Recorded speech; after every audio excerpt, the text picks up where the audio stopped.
Assalamualaikum warahmatullahi wabarakatuh. Kami dari kelompok 8 akan mempresentasikan materi mengelola pengetahuan.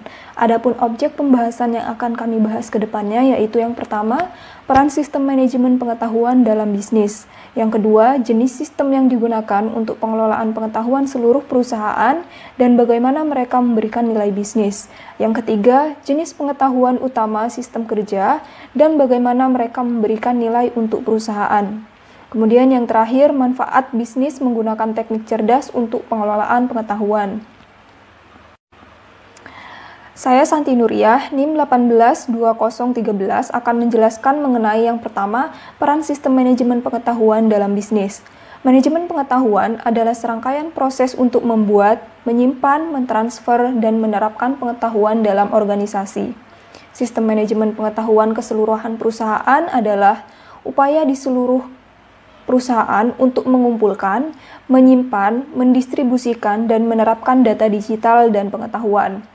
Sistem kerja pengetahuan adalah sistem yang dikembangkan khusus untuk para teknisi, ilmuwan, dan para pekerja di bidang pengetahuan yang bertugas memproses dan menciptakan pengetahuan baru bagi perusahaan mereka. Selanjutnya, dimensi penting pengetahuan. Yang pertama, pengetahuan adalah aset perusahaan, yang artinya pengetahuan adalah aset tidak berwujud bagi perusahaan, lalu transformasi data menjadi informasi dan pengetahuan yang berguna, itu membutuhkan sumber daya organisasi perusahaan. Kemudian, pengetahuan tidak tunduk pada hukum keuntungan, yang semakin berkurang seperti halnya aset fisik, tetapi mengalami efek jaringan saat nilainya meningkat karena semakin banyak orang yang membagikannya. Yang kedua, pengetahuan memiliki bentuk yang berbeda, artinya pengetahuan dapat bersifat diam-diam atau eksplisit, atau bisa dikatakan terkondisikan sesuai dengan keadaan yang ada. Pengetahuan juga melibatkan pengetahuan, kerajinan, dan juga keterampilan. Lalu, pengetahuan berguna untuk mengetahui bagaimana mengikuti prosedur, dan pengetahuan juga berguna untuk mengetahui mengapa, jadi tidak hanya kapan sesuatu terjadi. Yang ketiga, pengetahuan memiliki lokasi, artinya pengetahuan adalah peristiwa kognitif yang melibatkan model mental dan peta individu. Lalu ada dasar pengetahuan sosial dan juga individu. Kemudian pengetahuan itu lengket atau sulit untuk digerakkan, ditempatkan, terjerat dalam budaya perusahaan, dan kontekstual atau bekerja dengan situasi tertentu sesuai dengan keadaan suatu perusahaan. Pengetahuan yang keempat, pengetahuan adalah situasi. Artinya pengetahuan itu bersyarat. Mengetahui kapan harus menerapkan prosedur sama pentingnya dengan mengetahui prosedur bersyarat. Lalu pengetahuan terkait dengan konteks, harus tahu cara menggunakan alat tertentu dan dalam keadaan apa harus digunakan.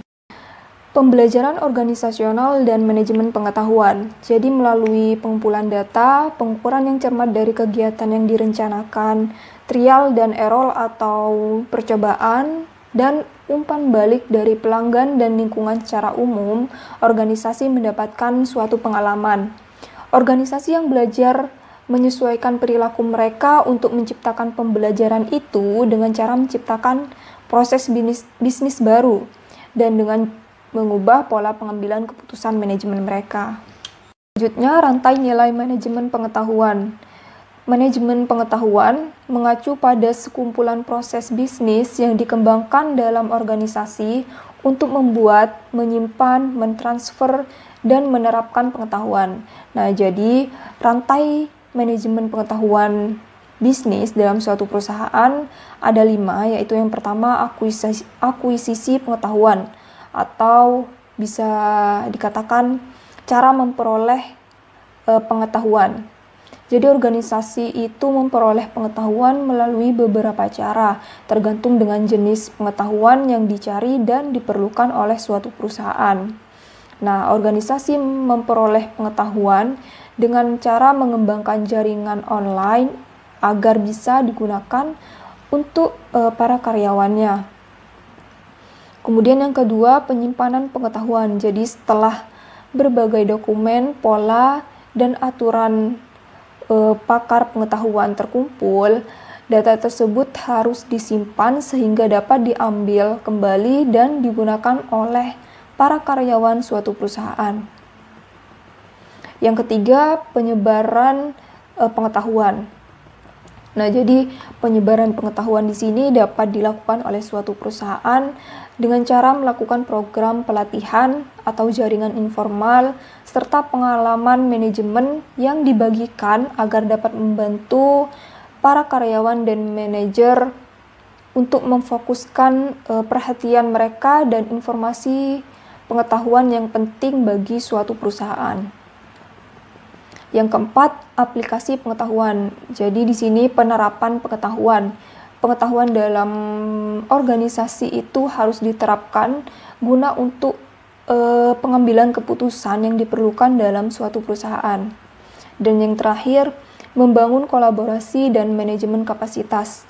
Kolaborasi praktik masyarakat dan lingkungan kantor.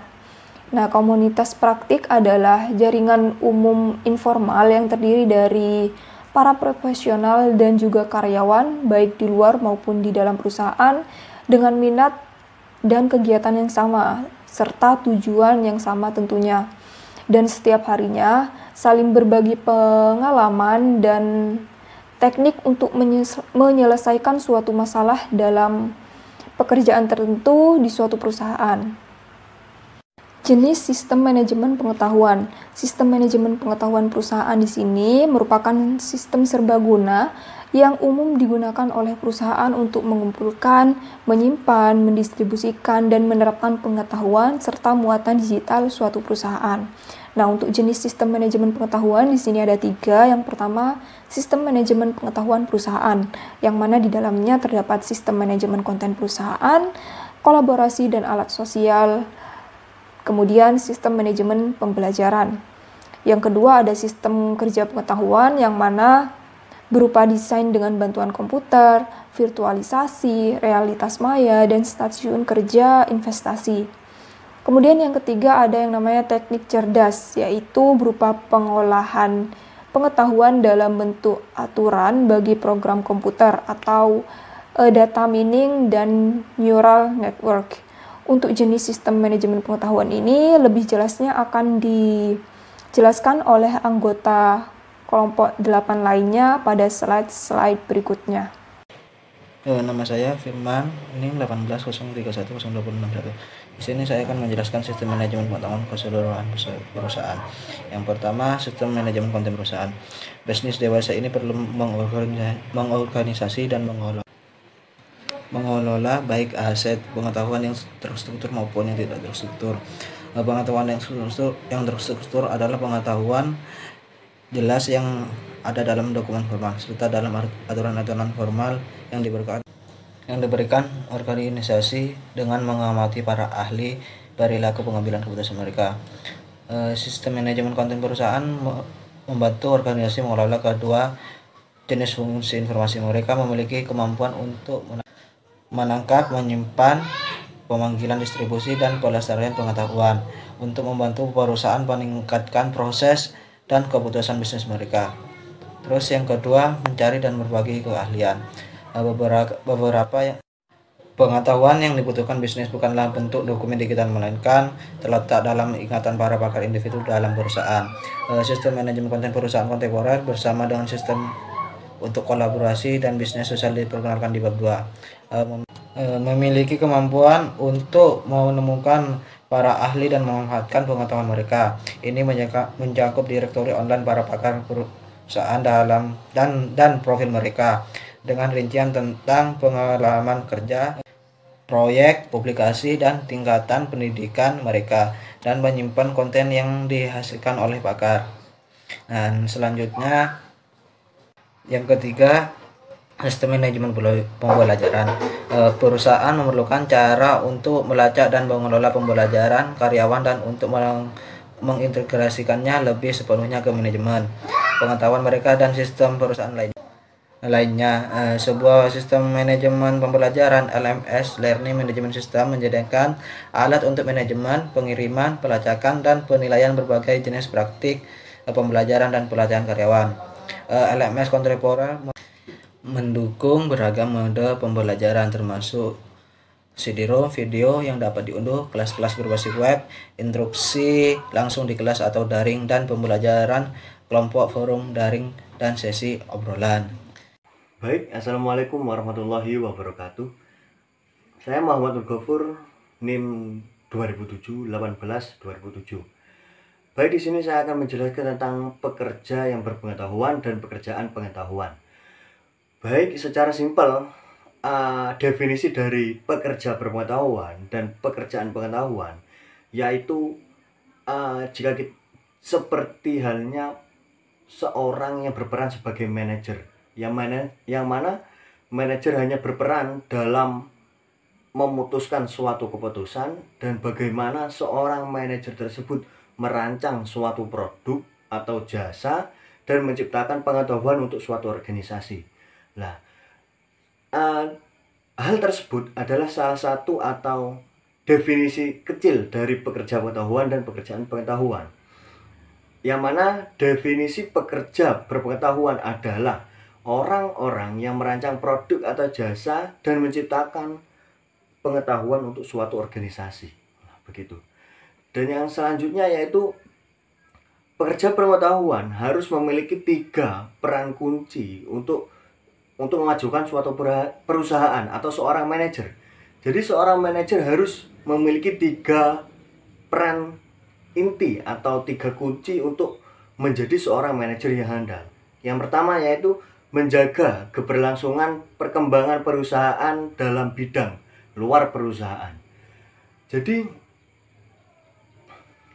Jadi gimana maksud dari poin 1 tersebut? Yang mana yang dimaksud poin 1 tersebut, bagaimana seorang manajer menjaga perkembangan suatu perusahaan, menjaga perkembangan suatu perusahaan dengan memanfaatkan perusahaan lain untuk mengembangkan perusahaannya sendiri. Jadi begitu. Jadi seorang manajer harus melihat kondisi luar perusahaannya untuk mengambil suatu kelebihan yang dimiliki perusahaan lain untuk dijadikan suatu pertimbangan dalam perusahaan kita untuk menciptakan suatu inovasi. Nah, begitu. Dan yang selanjutnya yaitu menyediakan konsultasi internal terkait bidang pengetahuan mereka, kesempatan untuk mengambil langkah dan peluangnya. Jadi seorang manajer harus jadi pekerja yang berpengetahuan itu harus bisa menyediakan konsultasi internal, yang mana jika bawahan dari seorang manajer mempunyai keluhan, jadi seorang manajer harus memberikan suatu keputusan untuk keputusan untuk bawahannya untuk dilakukan, maksudnya begitu.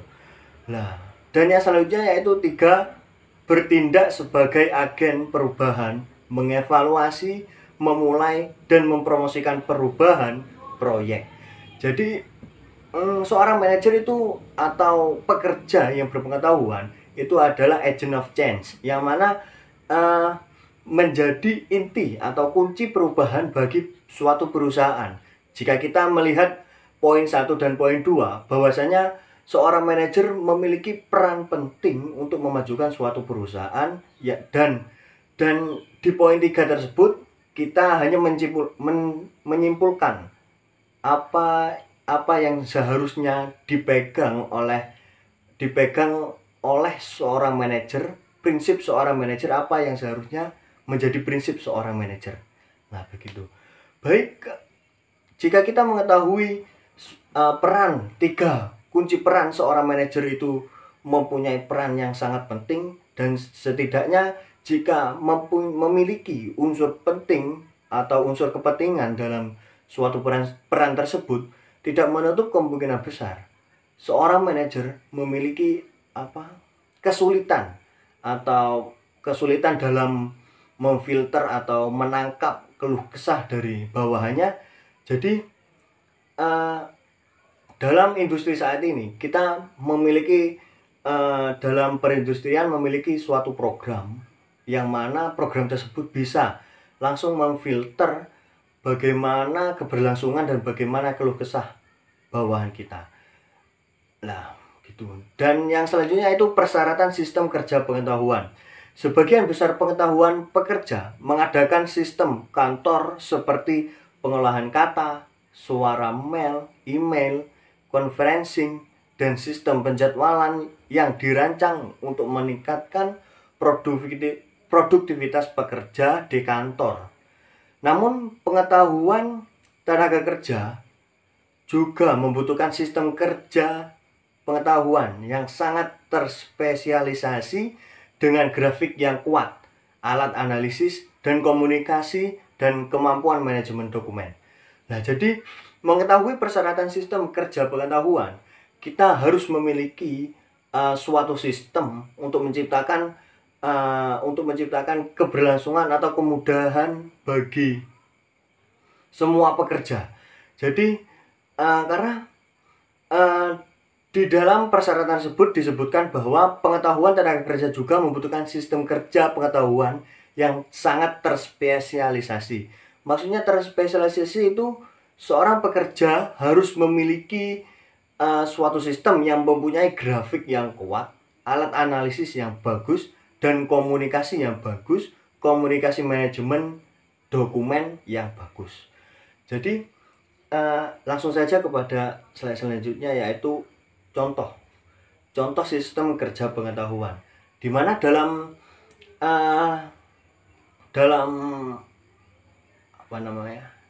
industri saat ini industri menggunakan sistem CAD atau Computer Aided Design, yang mana Computer Aided Design adalah suatu program komputer untuk menggambar suatu produk atau bagian dari suatu produk.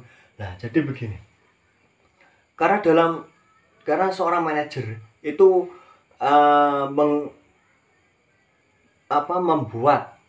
membuat suatu produk.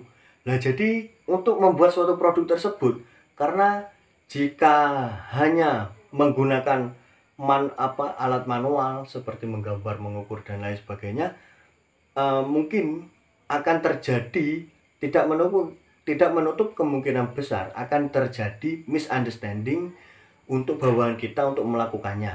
Nah, jadi di dalam sistem CAD tersebut kita mendesain atau menggambar suatu produk atau bagian dari suatu produk yang ingin digambarkan bisa diwakilkan oleh garis-garis maupun simbol-simbol yang memiliki makna tertentu. CAD bisa berupa gambar 2 dimensi dan gambar 3 dimensi, yang mana di gambar tersebut akan tertera jelas bagaimana apa yang harus dilakukan oleh seorang pekerja, begitu. Dan yang selanjutnya, contoh sistem kerja pengetahuan yang selanjutnya yaitu sistem VRS atau Virtual Reality System.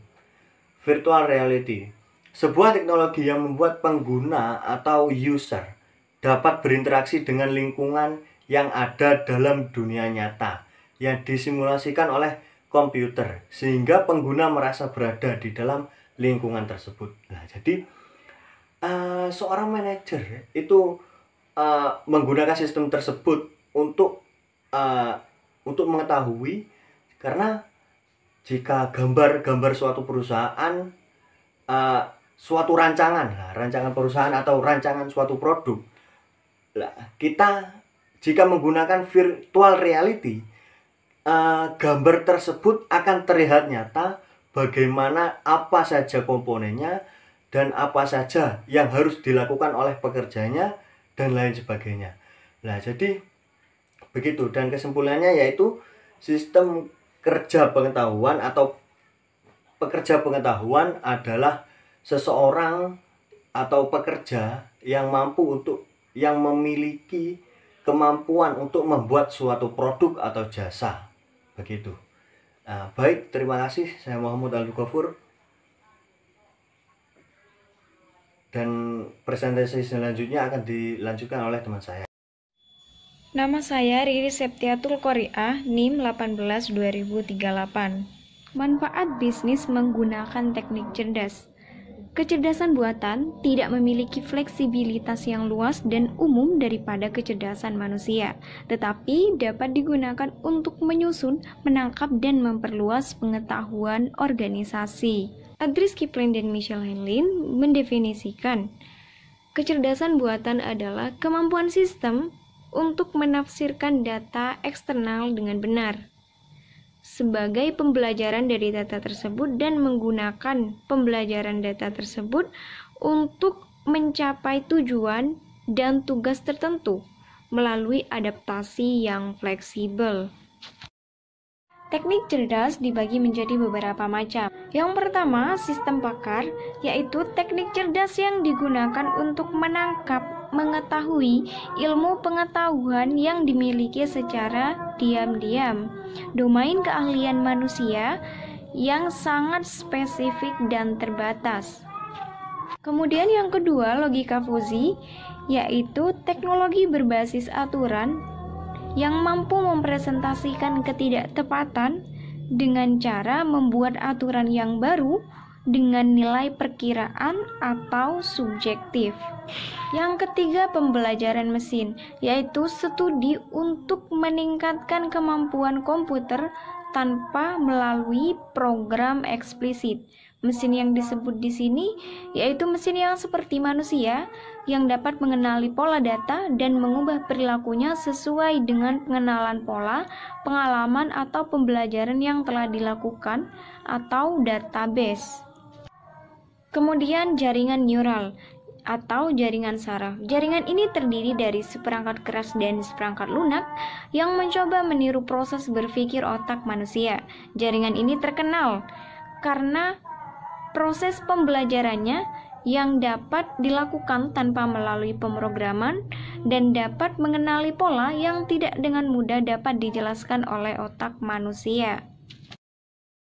Kemudian ada algoritma genetika, yaitu suatu metode optimasi yang digunakan untuk mencari solusi dari suatu permasalahan dengan cara memeriksa sebagian kemungkinan dari solusi untuk menyelesaikan masalah tersebut. Yang terakhir yaitu agen cerdas, yaitu program perangkat lunak yang bekerja tanpa campur tangan manusia secara langsung dalam menyelesaikan tugas-tugasnya. Agen cerdas ini menggunakan basis pengetahuan bawaan yang dipelajarinya dalam menyelesaikan tugas-tugas dan menghasilkan keputusan. Kemudian contohnya yaitu seperti menghapus email dan lain-lain. Materi selanjutnya yaitu tentang AI, Artificial Intelligence, yaitu kecerdasan buatan yang merupakan bidang pengetahuan yang sampai saat ini masih menjadi topik utama dalam pembahasan. Karena keinginan manusia sendiri yang ingin menciptakan mesin yang berperilaku semirip mungkin dengan perilaku manusia. Contoh penerapan AI yaitu pada bisnis online. Ketika kita membuka website bisnis online, kita akan menjumpai beranda bisnis yang terisi dengan barang-barang. Barang-barang tersebut tidak muncul secara acak, melainkan sudah melalui proses perhitungan. Seperti barang yang sering dikunjungi customer, barang yang sering dibeli, barang yang memiliki penilaian yang bagus, dan lain-lain. Sekian presentasi tentang ilmu pengetahuan dari kelompok 8. Kurang lebihnya kami mohon maaf dan terima kasih. Assalamualaikum warahmatullahi wabarakatuh.